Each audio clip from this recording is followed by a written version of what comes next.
Experience the future of packaging and processing up close and in action.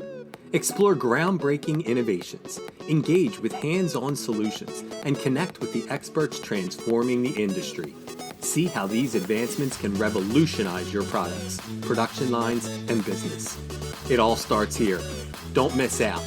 Register today at packexpolasvegas.com/unpackedpod.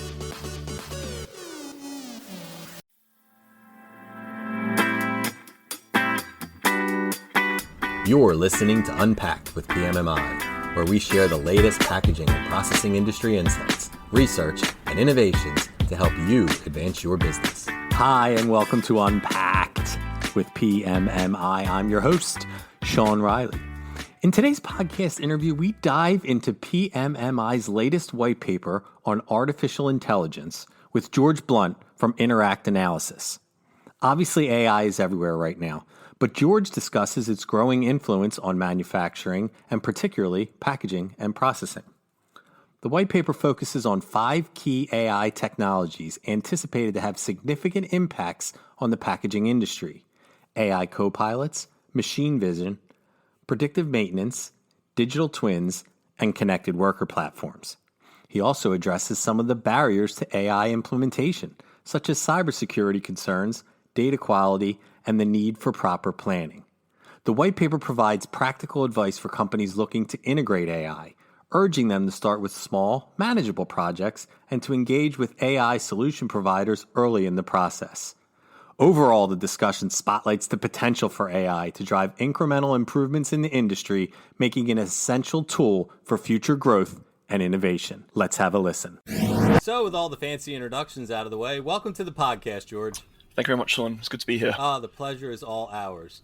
So, right now, it seems AI, artificial intelligence, is everywhere. It's become a buzzword. It's in our everyday lives, so it's obviously going to work its way into manufacturing and packaging and processing. But it seems like everyone kind of views what AI actually means in a different way. So I guess for the purpose of this white paper, how are we defining AI for this report? Yeah, there's definitely some truth in that AI is currently seen as a buzzword. And this isn't really specific to packaging. This is true across all industries and has led to some people being skeptical when companies claim to use AI. And so due to this opinion that many people have, we've made sure to include the definition that we're using for the white paper and only include the technologies that clearly stick to this definition and are considered to be AI technology across the whole industry. So we're using the definition from the National Artificial Intelligence Initiative and the White House Executive Order on AI. And this basically says it's a machine-based system that when given a set of human-defined objectives, it makes predictions, recommendations, or decisions influencing real or virtual environments. And this is also likely to be the definition that's going to be used in future government regulation. So we definitely think it's the correct definition to use for this white paper as well. Within the paper, we also go into more detail about the specifics, so machine learning, deep learning, and generative AI. But I think a key point that we mention as well is that the majority of staff members don't actually really have to be clued up that much when it comes to definitions and the details to really understand and gain the benefits of AI technology. And some people tend to get down in the weeds when it comes to it, but the only time an expertise is really needed is if, for example, a packaging machine OEM wants to develop their own AI tool, like a Gen AI chatbot, for example, but without partnering with another company. Very interesting. So then, I guess going a step further from that, you touched on some of them, but which AI technologies are we going to cover in the white paper? Sure, yeah. So there's so many AI technologies out there on the market, and we decided that the best approach would be to select just 5 of these, the 5 that we think are going to have the biggest impact on the packaging industry. And then for each of these, we've also included a case study. So looking at which technologies we decided to go with. So firstly, it's co-pilots or AI assistants. And these are basically large language models. So just like ChatGPT, but these ones have been specifically trained on industry-specific data. And so the outputs of these models are much more applicable and useful compared to if you were just using ChatGPT or any of the other more general models. So these chatbots, or co-pilots, have a wide range of uses. The key uses that we've heard customers or end users using them for are during coding, admin tasks like data entry, things like customer service, or helping with creating machine manuals from a template, or even for general things such as brainstorming ideas for design development and things like that. So the next application we look at is machine vision. This is basically the use of cameras and sensors so that machines can analyze, interpret the environment, and then from that make decisions. So this is used in things like quality inspection, product routing, things like that. And there are already tons of machine vision systems that don't use AI, but use more of a traditional rule-based software. But if you do integrate AI software into these products, it massively improves the accuracy of existing applications, but it can also lead to new functions being possible, which weren't possible with traditional software. So for things like pick and place, randomized pick and place for case packing, or things like complex mixed case palletizing. We also have predictive maintenance. This is a topic that the PMMI has done a previous white paper on a few years back. So yeah, this involves basically advanced machine monitoring and then using models to predict when a machine or component is going to fail, which basically just massively reduces machine downtime. And AI models really help this be done at massive scale. So you can track hundreds of machines at once and really gives you like a complete picture of the health of the whole plant. And this is also now being integrated with generative AI. The maintenance users can ask questions about recent maintenance, if there's been any similar historic alerts, and can also ask for previous solutions that have worked well. Next technology is digital twins. This is basically just a virtual representation of the real world process, machine, or you can even do an entire plant. And this has previously been used for things like optimizing plant layout or warehouse layout for CPGs. But for packaging machine OEMs, the real benefit in these digital twins is basically running simulations to optimize machine design. So you basically set a goal of increasing throughput, and then the model will run through a bunch of simulations with different operating conditions until it finds that optimal solution. And then the final technology is connected worker platforms. These are basically digital management systems for things like tasks, scheduling, and worker monitoring as well. And these are already being used by some of the larger CPGs to monitor worker performance. And it basically just collects a bunch of different metrics. And then this data is used to determine causes of quality issues, improving safety. But I think the real impact that these platforms will have is to do with skills gaps. So they can be used to identify if potentially a worker needs additional training on a specific process. But it can also be used to see if a particular training course is not very effective, if all the workers are struggling on a particular task. So yeah, I'd say those are the 5 key technologies. And in the white paper, we've basically got case studies going through how these technologies are already being used in the packaging industry. That's a pretty robust list for a white paper and very impressive. It seems to be hitting on all the things that would apply to packaging and processing. So I guess you touched on it in describing each one, but what will be the overall impact of AI in the packaging and processing industry? Yeah, I think from speaking with AI experts during this research, the kind of consensus was that with the products currently available, the impact is going to be more of like an evolution than a revolution. Okay. So it's not to say there's not going to be a big change, but it's not human input is not required or anything. AI is more of a tool to enhance human productivity than it is to replace it with the current technologies in the market anyway. The 3 key impacts that we've identified for packaging. So the first would be, increasing staff productivity. So staff can be much more efficient and productive with their time. And this is especially true for the AI co-pilots. They'll really speed up the time-consuming tasks like coding, data entry, those sort of tasks. So they'll have much more time available to spend on the more valuable tasks. The next major impact would be increasing machine performance and overall equipment effectiveness. Obviously, I've already mentioned how AI in machine vision massively increases the accuracy and success rate, and then digital twins optimizing the key KPIs of packaging machinery, and then also predictive maintenance massively reducing machine downtime frequency. And then the final key impact, I'd say, is, again, mitigating skills gaps and labor issues. So I've already mentioned the role that connected worker platforms can play in this by optimizing training for workers.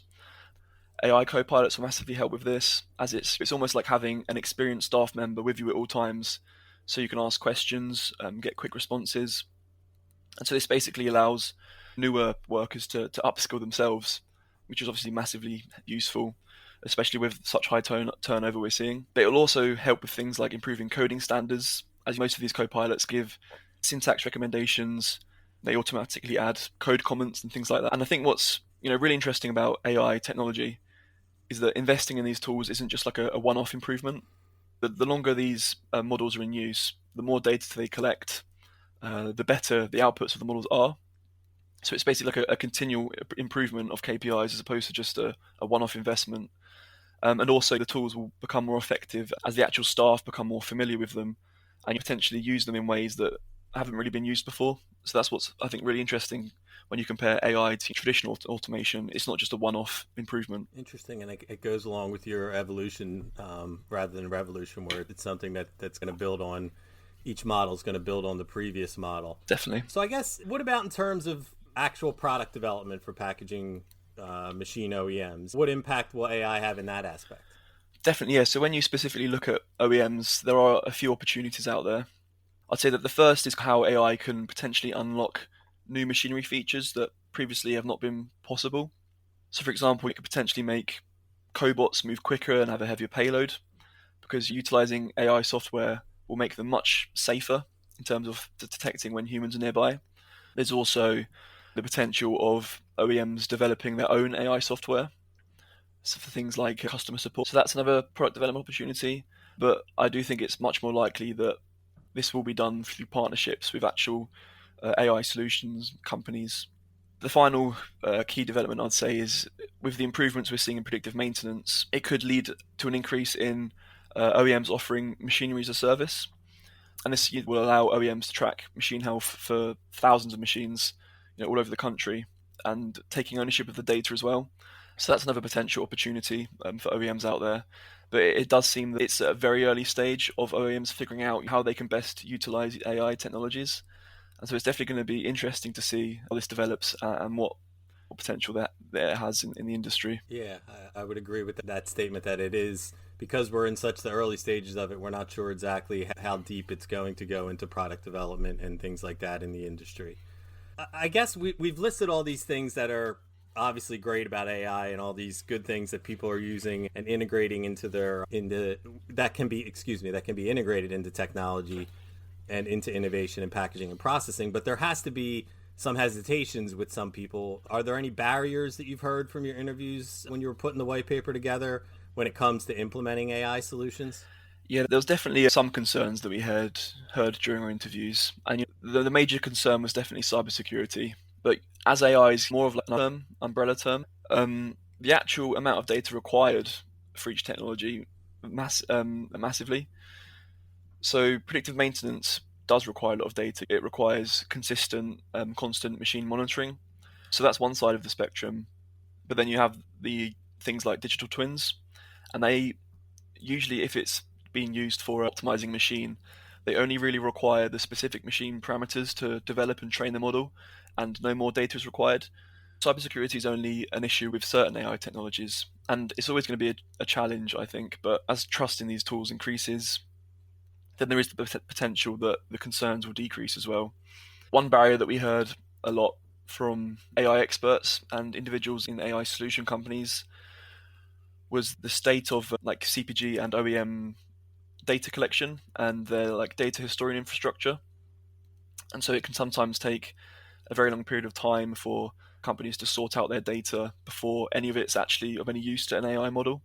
So that's another barrier. Data hallucination in large language models was also another concern.